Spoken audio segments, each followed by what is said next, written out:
দর্শক, নিত্যপণ্যের বাজার পরিস্থিতি জানাবো। এবার নিত্যপণ্যের বাজারের তথ্য নিয়ে বিস্তারিত জানাতে ভোলা থেকে সরাসরি যুক্ত হচ্ছেন সহকর্মী ছোটন সাহা। ছোটন, ভোলায় আজকে বাজারের সর্বশেষ পরিস্থিতি কেমন দেখছেন? কি বলছেন ক্রেতা বিক্রেতারা বাজারের ব্যাপারে, জানাবেন।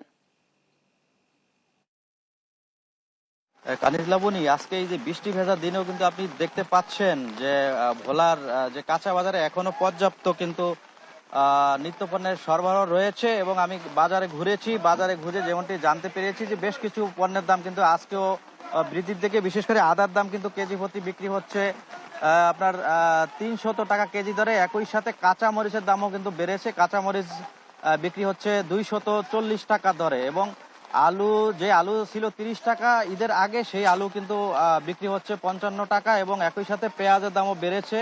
পেঁয়াজ বিক্রি হচ্ছে 85 টাকা কেজি দরে, যে পেঁয়াজের দাম পূর্বে ছিল 35 টাকা। অর্থাৎ বলা যায় যে ঈদের আগে যে সমস্ত পণ্যের দাম বেড়েছিল, সাধারণ ক্রেতারা মনে করেছিলেন যে ঈদের পর পর হয়তো নিত্যপণ্যের বাজার দর কিছুটা নিয়ন্ত্রণে চলে আসবে, কিন্তু তেমনটি হয়নি বলে ক্রেতারা ক্ষোভ প্রকাশ করছেন। তারা বাজারে এসে অসন্তোষ প্রকাশ করছেন।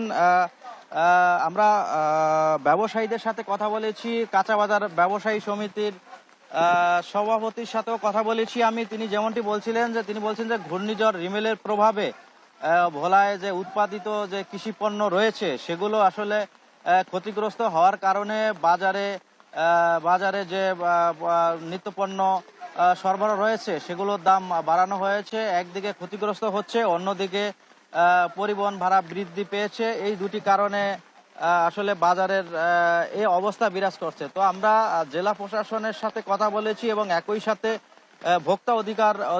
ভোক্তা সংরক্ষণ অধিদপ্তরও কথা বলেছি।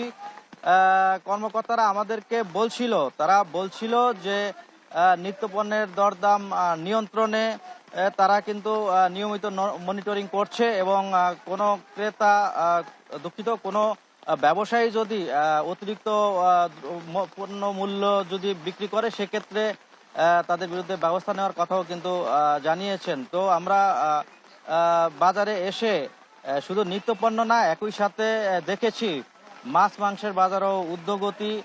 মাংসের দাম বলা যায় স্থিতিশীল থাকলেও কিন্তু কাঁচা যে নিত্যপণ্য রয়েছে সেগুলো ঊর্ধ্বগতি। একই সাথে মাছের দাম অনেকটাই চড়া, কারণ মাছের যে সরবরাহ সেটিও পর্যাপ্ত রয়েছে। যদিও মেঘনা নদীতে এই মুহূর্তে ইলিশের প্রাপ্যতা অনেকটা কম, এবং একই সাথে সাগরে 65 দিনের অভিযান চলছে।